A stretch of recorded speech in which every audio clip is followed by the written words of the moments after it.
Germanton Hospital pioneers in world-class orthopedic cardiology and multi-specialty care. Top 3 in Hyderabad, top 10 in South India. Attapur, Hyderabad.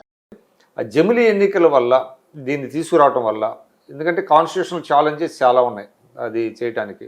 సరే అది ఇప్పుడు 29లో అవుద్దా 34లో అవుద్దా అది పక్కన పెడితే ప్రాంతీయ పార్టీలను దెబ్బతీయటానికే దీన్ని ముందుకు తీసుకొచ్చారనేటువంటి వాదన ఒకటి ఉన్నది. ముఖ్యంగా మీరు ఒక ప్రాంతీయ పార్టీకి సుదీర్ఘకాలం ప్రాతినిధ్యం వహించారు, ఇప్పుడు వహిస్తున్నారు. బీజేపీ కూడా ఇక్కడ ఆంధ్రప్రదేశ్లో కావచ్చు, సరే తెలంగాణలో కూడా వాళ్ళు ఈ ప్రాంతీయ పార్టీలని దెబ్బతీసి ఎదగాలి అనే వ్యూహం వేస్తున్నారు అనేటువంటిది ఒక టాక్ ఉందండి. దాని మీద మీ అభిప్రాయం ఏంటి? అంటే నాకు తెలిసిన ఇన్ఫర్మేషన్ వచ్చి నేషనల్గా లెవెల్లో 2-3 పార్టీల కన్నా ఎక్కువ ఉండకూడదు అనేటువంటిది వాళ్ళకు ప్రగాఢంగా బలంగా ఉంది వాళ్ళ అభిప్రాయం. దాని ప్రకారం మిగతా పార్టీలంతా ఉండకూడదు అనే. అంటే ఇప్పుడు ఎన్డీఏలోనే దాదాపు 40 పార్టీలు ఉన్నాయి కదా, ఉన్నాయి అన్నీ కొట్టుకుంటూ వస్తున్నారు కదా. లేకుంటే శివసేన పార్టీ నాకు అర్థం కాలేదు, హిందుత్వకు ప్రతీక అది శివసేన. అటువంటి పార్టీని ఒకప్పుడు మన శ్రీరంగం విగ్రహాలు మన కర్ణాటక మన రూలర్స్ ఉన్నారే, మొఘల్ రూలర్స్ కానీ, మన ఖిల్జీ కానీ, అల్లావుద్దీన్ ఖిల్జీ, గజని వీళ్ళంతా టెంపుల్స్లో ప్రాపర్టీస్ అంతా కొల్లగొట్టారు. సౌత్కు రావాలనుకున్నప్పుడు వాళ్ళలో జరిగిన డిస్కషన్ నేను చూశాను. ఈ దేశంలో హిందుత్వ ఫైట్ చేసేది ఒక 2 కింగ్సే, కృష్ణదేవరాయలు, 2 Akbar. Akbar is in far away place. కృష్ణదేవరాయలు రూలింగ్లో మనం సేఫ్గా ఉంటామని విగ్రహాలు తీసుకొచ్చి రంగమహల్లో పెట్టారు తిరుపతిలో. ఇప్పుడు అంటే మనోళ్ళు చెప్పారు రంగమహల్ అదే, అక్కడ ఆ విగ్రహాలు దాచిపెట్టారు. ఇది కొల్ల నుంచి రక్షించడానికి. అంటే అటువంటి ఇది ఉండేది. శివాజీ పెట్టిన శివాజీ ఐడియల్సే కదా శివసేన. శివసేన పార్టీని పడగొట్టాడు అంటే వర్టికల్గా సీల్ చేశారు. ప్రతి రాష్ట్రంలో గోవాలో గవర్నమెంట్ పడగొట్టారు, తమిళనాడులో చేయిబెట్టి కాల్చుకున్నారు. అన్ని రీజనల్ పార్టీస్ ఉండే చోటనే కాదు, ఎలక్టెడ్ నేషనల్ పార్టీలు కూడా అంత ప్రజాస్వామ్యం ఈ మధ్య ఈ 5 ఏళ్ళు దేశంలో బాగా దెబ్బతినిపోయింది. సో ఏపీలో కూడా అట్లాంటి వ్యూహరచన చేస్తున్నారనే మాట ఒకటి వినపడుతుంది. ఇంతకుముందు జరిగింది, ఇప్పుడు జరుగుతుంది. ఇంతకుముందు జరిగి దెబ్బతిన్నారు. ఇందిరాగాంధీ చేసింది కదా, ఎన్టీ రామారావు గారిని దించి ఏదో చేయాలని చూసింది, కానీ ఫెయిల్ అయిపోయినది. అంటే అటువంటి లీడర్స్ లేరు కదా, అది తక్కువ అన్నారు. అంత ప్రజల అభిమానాన్ని అంత ఎక్కువగా చూడకున్న లీడర్స్ కనిపించలే. అట్లా ఉంటే కన్నా వీళ్ళ ఆటలు సాగవు. కానీ అటువంటి లీడర్స్ లేరు కాబట్టి ఇలా ఇది జరుగుతుంది. ఇప్పుడు కూడా జరుగుతుంది. ఇప్పుడు కూడా కుయుక్తులు జరుగుతున్నాయని మాకు తెలుస్తున్నది. జరుగుతున్నాయా? జరుగుతున్నాయి. అట్లా ఇది మన స్టేట్లోనా? అంటే ఏం కుయుక్తులు అంటారు? అంటే స్టేబుల్ గవర్నమెంట్స్ని పడగొట్టేయాలా, వీళ్ళు వాళ్ళ బెక్ అండ్ కాల్లో ఉండాలి. ఇక్కడ వచ్చే అధికారానికి వచ్చేవాళ్ళు వాళ్ళని ఎప్పుడైనా తోసేయచ్చు. ఇది ఎన్డీఏ భాగస్వామ్య పక్షాలు అయినప్పటికీ బీహార్లో కూడా చేస్తున్నట్టున్నారు కదా. చేస్తారు, చాలా చోట్ల జరుగుతున్నాయి. కొన్ని వాళ్ళ పార్టీ ఎఫర్ట్స్ కూడా దీనికోసమే కొందరిని పెట్టారు. చూడండి, నేను అందుకే ఎంత కష్టమైన టైంలో ముఖ్యమంత్రి పదవి తీసుకుంటానని అడిగాను చంద్రబాబు నాయుడు గారిని. అన్నాను చేయగలుగుతావని. ఎందుకు రామచంద్రయ్య ప్రతిసారి ఇట్లా అంటాడు? లేదా నాది చాలా క్రిటికల్గా ఉండబోతుంది. అంటే ఒకవైపు రాష్ట్రంలో స్టేట్ ఫైనాన్సెస్ తను సర్వే కావాలా, తనను డీథ్రోన్ చేసే ఎఫర్ట్స్ ఏమేమి ఉన్నాయో అన్నీ పడగొట్టాలా. రెండోది ఇక్కడ ఏమేమి డెఫిషియన్సీస్ ఉన్నాయో అన్నీ రికూప్ చేసుకోవాలా. ఆ రిసోర్స్ అన్ని మొబిలైజ్ చేసుకొని డెవలప్ చేసి ప్రజలకు చేయాలి. చాలా కష్టమైన. అంటే ఇప్పటికీ చాలా మంది ఎందుకంటున్నానంటే జగన్మోహన్ రెడ్డి గారి మీద చాలా కేసులు ఉన్నాయి, సిబిఐ కేసులు ఉన్నాయి, ఈడీ కేసులు ఉన్నాయి. నాకు తెలిసి హిస్టరీలో, అంటే ఇండియన్ హిస్టరీలో ఇంత సుదీర్ఘకాలం బెయిల్ మీద ఉండి ఇంకా ట్రయల్ కూడా మొదలు పెట్టనే ఈ పొద్దుటికి పరిస్థితి ఉంది. అంటే ఆయనకి ఏదో ఒక అదృశ్య శక్తి ఏదో కాపాడుతుంది అని అది చాలా మందికి ఒక డౌట్ ఉంది. అది ఇప్పుడు ఇంకోటి మీరు బాగా అబ్జర్వ్ చేస్తారు, is a Christian, is awfully corrupt, internationally notorious corruption. ఈ రెండు అపోజ్ చేస్తుంది పైన BJP. At yet. There is a suspicion of suspicion ఇది 100%. CBI premier agency investigating agency చేసి ఒక కల్ప్రిట్ ఒక మర్డర్ కేసులో అక్యూజ్డ్ అని తెలిస్తే అతన్ని అరెస్ట్ చేయలేకపోయింది గవర్నమెంట్.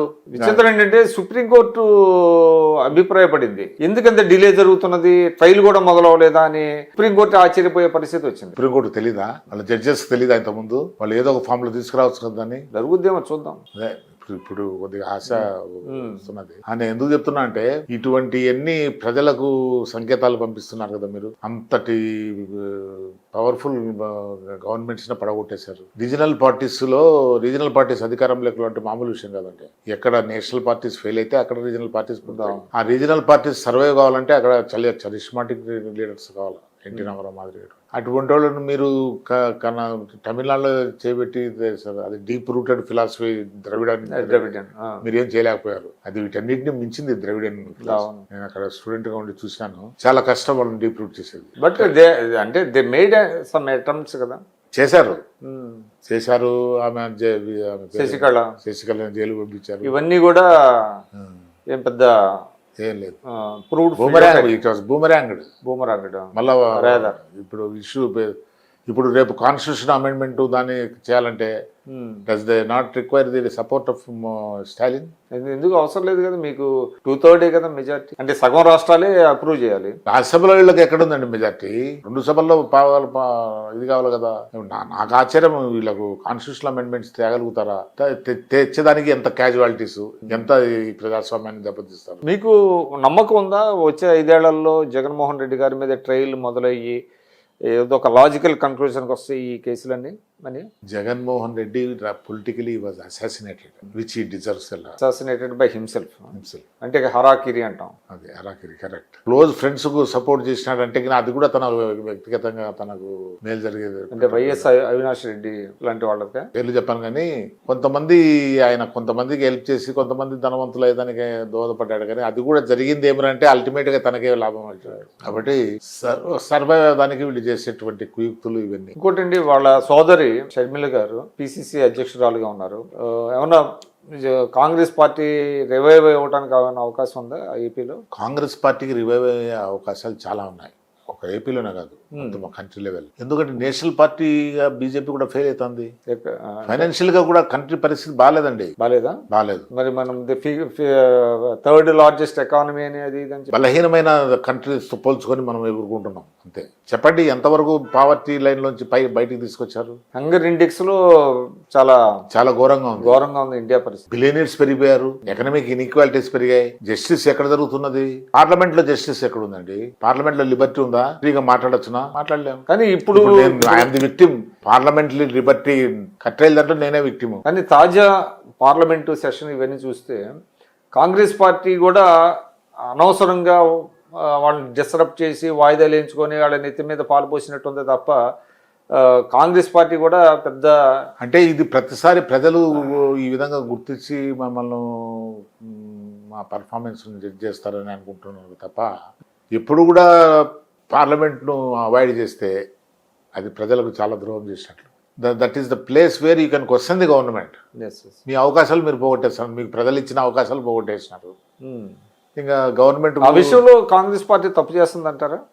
కాంగ్రెసే కాదు, ఇంతకుముందు కాంగ్రెస్ రూలింగ్లో ఉన్నప్పుడు బీజేపీ వాళ్ళు చేసింది అదే కదా. వీళ్ళు ఇదే చేశారు. వాళ్ళు ఒకరు ఎక్సెప్షన్ ఏం కాదు. మీ సన్నుని రాజకీయాల్లో కానీ తీసుకొస్తున్నారా? నేను వద్దనుకు. ఇప్పుడు ఉండే రాజకీయాల్లో ఈ ఆర్థికంగా మనం తట్టుకోలేము. మీరు ఆర్థికంగా తట్టుకోలేరా?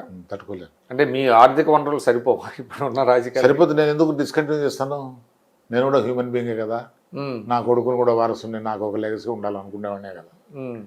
ఎందుకు లాస్ట్ 2 ఎలక్షన్స్ నేనే ఫైట్ చేయలే? లాస్ట్ 2 అసెంబ్లీ ఎలక్షన్ ఫైట్ చేయలేదు కదా. 30-40 కోట్లు నేను ఖర్చు పెట్టి గెలుస్తానే చేయి చాటాల వచ్చిన దగ్గర. కాబట్టి ఇవన్నీ ఎక్కడ చేయగలుగుతాం మనం? యూత్కి ఎక్కువ ప్రోత్సాహం ఇస్తుంది కదా తెలుగుదేశం పార్టీ. లోకేష్ బాబు ఆయన చాలా మంది యూత్ని ఎంకరేజ్ చేస్తున్నాడు అని అంటున్నారు.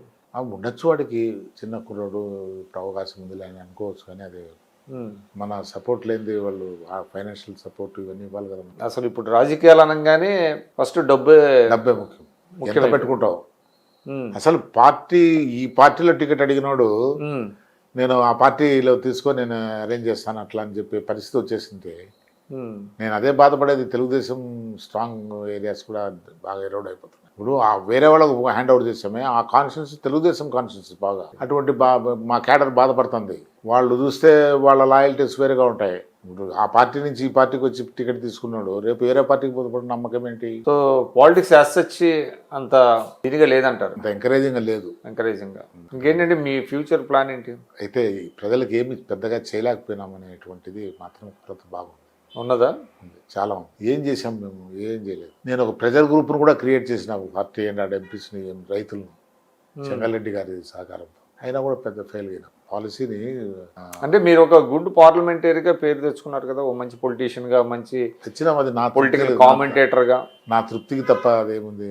అంటే ఒక రకమైన నిరాశ నిస్పృహలు నిరాశ వచ్చినాయా? నిస్పృహలు. అంటే మీ సేవల్ని పార్టీ ఉపయోగించుకుంటుందా? చంద్రబాబు గారు ప్రభుత్వంలో కానీ పెద్ద వాల్యుబుల్ సర్వీస్ ఏమున్నాయండి పార్టీకి? డబ్బులు పెట్టి నడుపుతున్నారు. ఇప్పుడు జగన్ చేసిన పని ఏముంది? అందరి జీతాలు ఇచ్చింది ఎక్కడి నుంచి ఇచ్చాడు? అంటే కార్పొరేట్ లెవెల్లో చేయాలనుకున్నప్పుడు అట్లానే నడుస్తుంది కదా, ఏదైనా కూడా తప్పదు కదా. ఇది డిఫరెంటా? మేము కూడా డిఫరెంట్గా ఏం లేము కదా, మేము కూడా అదే లైన్లో ఉన్నాం. కానీ వాళ్ళకన్నా కొద్దిగా బెటర్. అంటే ఆ మాటకు వస్తే నేను అనుకోవటం ఎక్సెప్ట్ బీజేపీలోనే ఉన్నట్టుంది ఆ సైద్ధాంతిక పరమైనటువంటి. అదే బీజేపీ సైద్ధాంతిక పరంగా ఉండేది డైల్యూట్ అయిపోతుంది అని నా బాధ.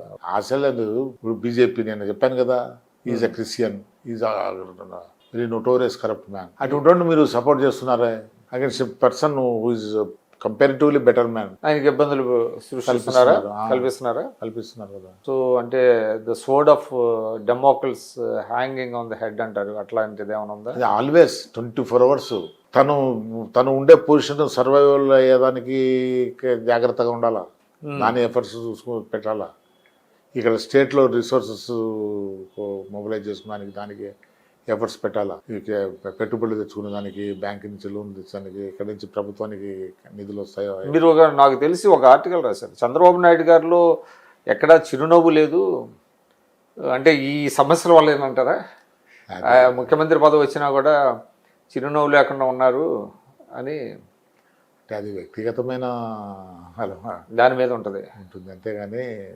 బట్ ఇప్పుడు ఒక 10 రూపాయల అప్పు ఎవరన్నా అడుగుతారంటే వాడికి రాత్రి నిద్ర మాట్లాడేవాళ్ళకు.